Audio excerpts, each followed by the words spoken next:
Nous avons présenté le candidat Firmin Edouard Matoko, qui, au moment où l'UNESCO traverse aussi une période de turbulence, semble être le meilleur cavalier.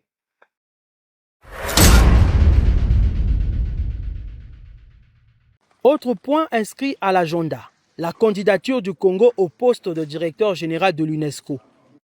Un enjeu stratégique que le Premier ministre est venu défendre auprès des autorités ivoiriennes. Nous avons présenté le candidat Firmin Edouard Matoko, qui, au moment où l'UNESCO traverse aussi une période de turbulence, semble être le meilleur cavalier, qui ne devrait pas laisser l'UNESCO au milieu du gué, qui devrait conduire les destinées de l'UNESCO à la faveur de l'élection qui aura lieu dès octobre à la direction générale de l'UNESCO.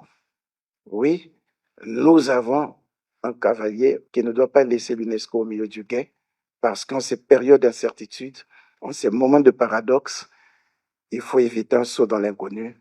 Il faut que ce soit un cadre maison, quelqu'un qui connaît les rouages de l'UNESCO, quelqu'un qui connaît les défis auxquels est confronté le continent, qui connaît les différents objectifs du développement durable.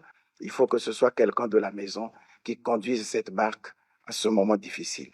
Et c'est le candidat que nous avons présenté à son Excellence, Monsieur le Président Alassane Ouattara, qui nous a garanti tout son soutien en raison des liens qui unissent les deux peuples, en raison de la relation particulière qu'il entretient avec le président Denis Sassou Nguesso, mais aussi en raison du travail remarquable fait par l'UNESCO et mené par M.